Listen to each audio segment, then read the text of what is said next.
1 தெசலோனிக்கர் 5வது அதிகாரம் 17ஆம் வசனம். இடைவிடாமல் ஜெபம் பண்ணுங்கள். பவுல் அவர்கள் தெசலோனிக்கர் நிருபத்தில் ஒரு நல்ல ஆலோசனை கொடுக்கிறார். 2 வார்த்தை, இடைவிடாமல் ஜெபம் பண்ணுங்கள். Pray without ceasing. ஜெபம் பண்ணுங்கள்.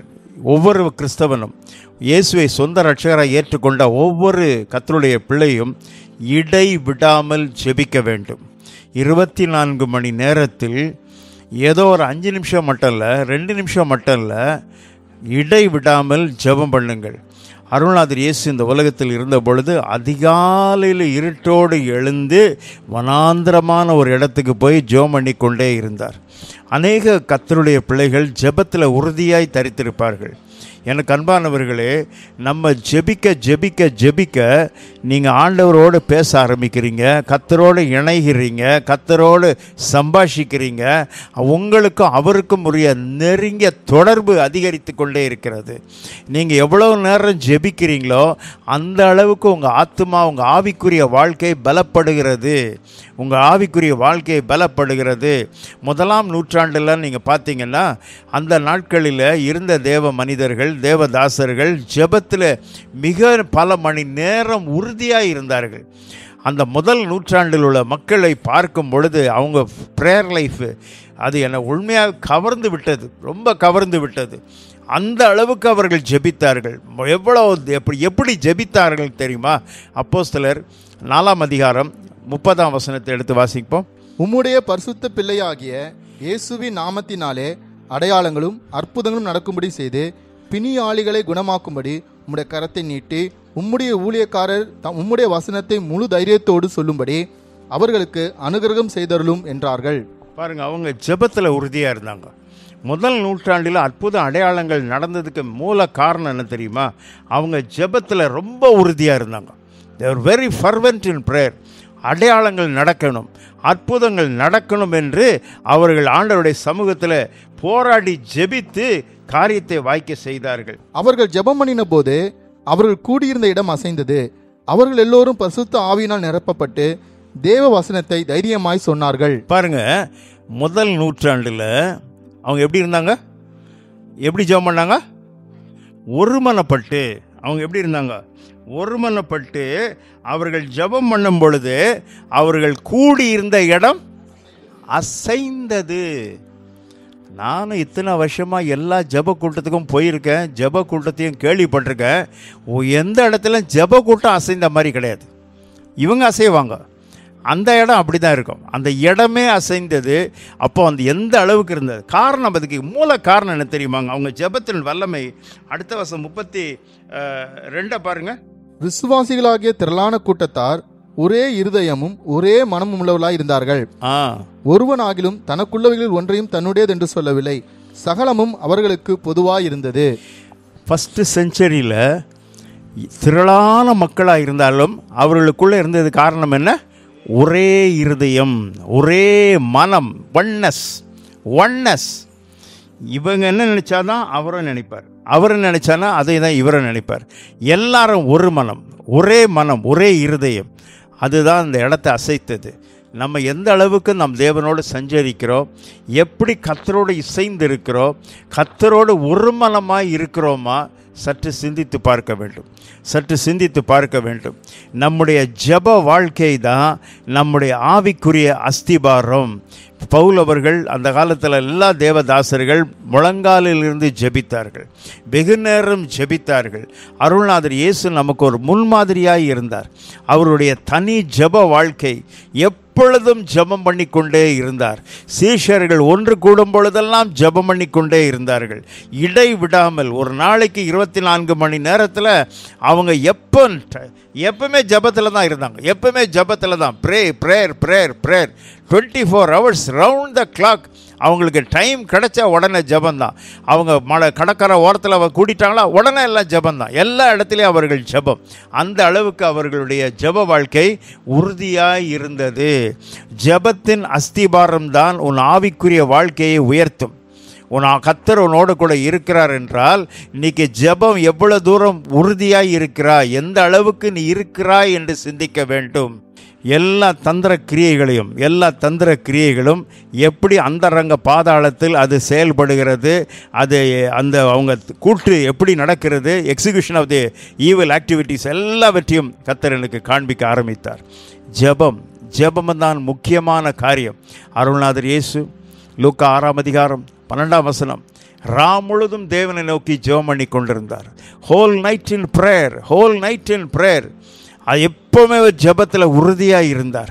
அருள்நாதர் இயேசு தன்னுடைய ஊழியத்தை ஆரம்பிக்கிறதுக்கு முன் 4ஆம் அதிகாரம் 40 நாள் உபவாசத்தோடு ஜெபத்தோடு இருந்தார். 40 days 40 nights புசியாமலும் குடியாமலும் இருந்தார். பழைய ஏற்பாட்டில் மோசே 2 முறை 40 நாள் புசியாமலும் குடியாமலும் இருந்தார்கள். அவர்கள் தேவனோடு சஞ்சரித்தார்கள். அது உண்மையான ஒரு ஒப்பற்ற அனுபவமாய் இருக்கிறது. இந்த ஜெபமே ஜெயம். இந்த ஜெபத்தினால தான் எதையும் சாதிக்க முடியும். நீ எந்த அளவுக்கு ஜெபத்தில் உறுதியாக இருக்கிறியோ அந்த அளவுக்கு கர்த்தர் உன் கூட இருக்கிறார். கர்த்தர் உன்னோடு இசைந்திருக்கிறார். கர்த்தர் உன் கூடவே கிரியை செய்கிறார். உன்னோடு கூட தரித்திருக்கிறார். இன்றைக்கு நம்ம ஜெபத்தில் எந்த அளவுக்கு நாம் ஒருமனமாக இருக்கிறோம் என்று சற்று சிந்தித்து பாருங்கள். பவுல் அவர் எந்த நிருபத்தில் எழுதினாலும் முதல் நூற்றாண்டில் அவர் போன சபைகளுக்கெல்லாம் கடிதம் எழுதும் போதெல்லாம் ஜெபத்தை முக்கியத்துவம் படுத்தினார். இடைவிடாமல் ஜெபம் பண்ணுங்கள். the more you are on the knees, எந்த அளவுக்கு நீ முழங்கால் இருக்கிறாயோ அந்த அளவுக்கு சாத்தான் பக்கத்தில் கூட வரவே முடியாது. தேவனுடைய மனிதன் சொன்னார், the devil will tremble when he sees the weakest saint upon his knees. மிக பலவீனமுள்ள விசுவாசி முழங்காலில் இருந்தால் பிசாசு நடுங்குவான் என்று ஒரு தேவனுடைய மனிதர் சொன்னார். எனக்கு அன்பானவர்களே, நான் 9 மணி நேரம் முழங்காலில் இருந்த காலத்தில் என்னால் மறக்க முடியாத அநேக ஆன்மீக அனுபவங்கள் உண்டு. அதில் ஒரு முக்கியமான ஒரு அனுபவம் என்னென்னா, நான் நேருக்கு நேர் லூசிஃபரை பார்த்துருக்கேன். அவங்கள்ட்ட நான் நேருக்கு நேர் நான் மோதியிருக்கேன். அந்த ஒரு தைரியம் இன்னி வரைக்கும் எனக்கு இருக்குது. பிரைஸ் காட், ஹல்லேலூயா. என்கிட்ட ஒருத்தர் கேட்டார், பிரதர் நீங்கள் லூசிஃபரை பார்த்தேன்னு சொல்கிறீங்களே, எப்படி இருப்பான்? அவனை மாதிரி யாரும் இங்கிலீஷ் பேச முடியாது. ஃபென்டாஸ்டிக் இங்கிலீஷ் பேசுவான். உண்மைதான். எங்கே பாருங்கள், இந்த திருட்டு பசங்க அவ்வளோ பேர் இங்கிலீஷில் நல்லா பேசுகிறான். அவனுக்கு எந்த ஆவி இருக்குன்னு தெரிஞ்சுக்குங்க முதல்ல. இன்றைக்கி கடைசி காலத்தில் வாழ்கிறோம். ஜெபம்தான் உன்னை காக்கும். ஜெபம்தான் உன்னை உயிரோடு காப்பாற்றும். அநேக தேவதாசர்கள் ஜெபத்தில் உறுதியாக இருந்தார்கள். யார் யார் ஜெபத்தில் உறுதியாக இருந்தார்களோ அவர்கள் அருகில் பிசாசு வரவே முடியாது. பக்கத்தில் கூட வர முடியாது. நீ ஜெபிக்கின்ற மனிதனாக இருந்தால் பிசாசு உன்னை கண்டா நடுங்க ஆரம்பிப்பான். எந்த மந்திரவாதியும் மந்திரம் பண்ணவே மாட்டான். உன் மேலே பண்ணணும்னு கனவுல கூட நினைக்க மாட்டான். காரணம், நீ ஆண்டவரோடு நெருங்கின நண்பர். கர்த்தரோடு இசைந்திருக்கிறாய். அவரோடு ஒரு மனதாய் இருக்கிறாய். ஹல்லேலூயா. 1 கொரிந்தியர் 6ஆம் அதிகாரம், அப்படியே கர்த்தரோடு இசைந்திருக்கிறவனும் அவருடனே ஒரே ஆவியாய் இருக்கிறான். ஜெபத்தின் மூலமாக கர்த்தரோடு என்னவா இருக்கிறோம்? இசைந்திருக்கிறோம். அவருடனே ஒரே ஆவியாய் இருக்கிறோம். எவ்வளோ பெரிய பாக்கியம் தெரியுமா? நான் அவருக்குள், அவர் எனக்குள். நான் அவருக்குள், எனக்குள் அவர் இருக்கிறார். அதுதான் கர்த்தருடைய வல்லமை. That is the power of Jesus. That is the mighty power of Christ Jesus. இந்த வல்லமை நமக்கு அவசியம் தேவை. இந்த வல்லமை நமக்கு தேவை. என் தேவன் என்னோடு கூட இருக்கிறார். ஹல்லேலூயா. ஜெபி. டைம் கிடைக்கும் போதெல்லாம் ஜெபி. எந்த அளவுக்கு நம்ம இருக்கிறோம்னு சற்று சிந்தித்து பாருங்கள்.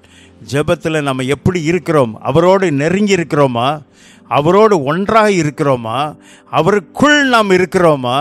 அதுதான் பாக்கியமான அனுபவம். கர்த்தரோடு இசைந்திருக்க வேண்டும். கர்த்தரோடு நெருங்கி இருக்க வேண்டும்.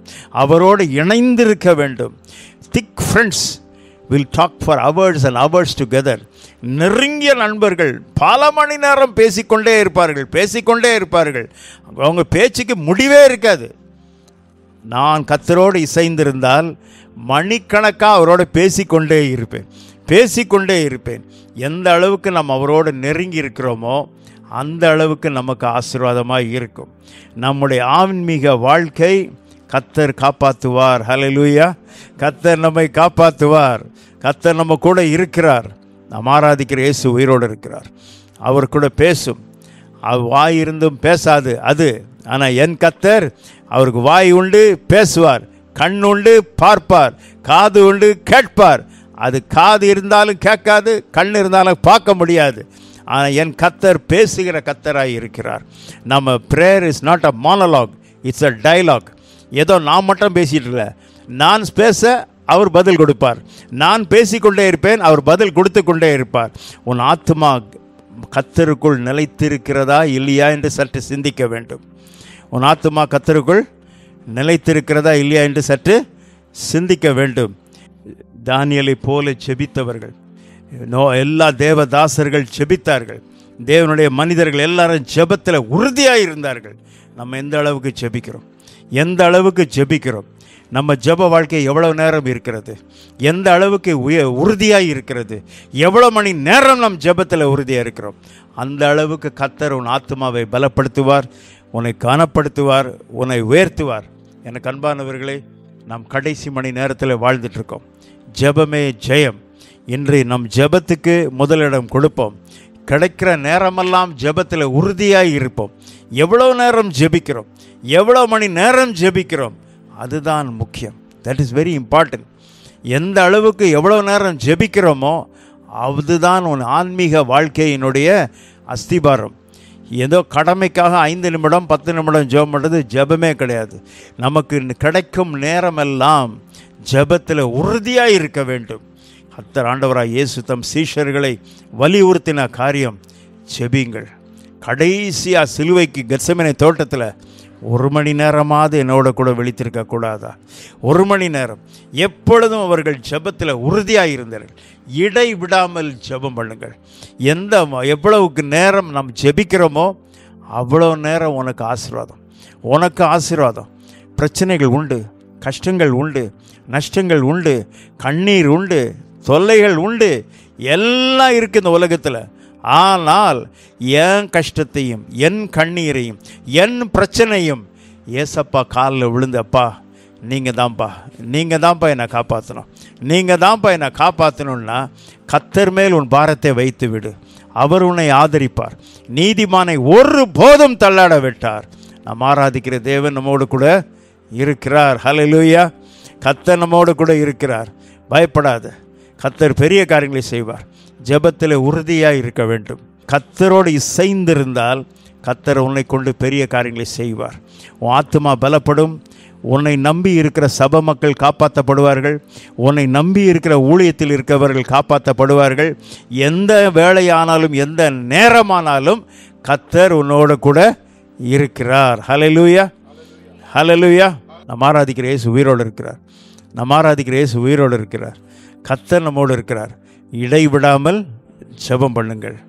டைம் கிடைக்கும் போதெல்லாம் ஜெபம் பண்ணுங்கள். உங்கள் குடும்பத்தினுடைய காரியத்தை நீங்கள் இயேசுநாதர்கிட்ட வாயை திறந்து சொல்லுங்கள். நீங்கள் சொல்லுங்கள், வாயை திறந்து நல்லா சொல்லுங்கள். கர்த்தர் அந்த சூழ்நிலைகளை மாற்றி அமைப்பார். ஜெபமே ஜெயம். வானத்தையும் பூமியும் படைத்த சர்வதிகாரமுள்ள இயேசுவே, இந்த அருமையான விளைக்காமுக்கு நன்றியோட சோத்திரம். உடைய கிருபையின் கருத்தில் ஒப்பு கொடுக்கிறோம். உடைய நாமத்தை மயம்படுத்தும் முடைய நாங்கள் ஜெபிக்கிறோம். உடைய வல்லமையான கரம் எங்கள் மத்தியில் இறங்கி கிரியை செய்யும் முடைய நாங்கள் ஜெபிக்கிறோம். ஒவ்வொருவரையும் ஜெப வீரரும் வீராங்கனைகளாக மாற்றும்படியாக நாங்கள் ஜெபிக்கிறோம். ஒவ்வொருவரையும் ஜெப வீரர்களும் வீராங்கனைகளாக மாற்றும்படியாக நாங்கள் ஜெபிக்கிறோம். உடைய கிருபையின் கருத்தில் ஒப்பு கொடுக்கிறோம். உடைய வல்லமையான கரம் இறங்குவதாக இயேசுவின் நாமத்தில் பிதாவே, ஆமென்.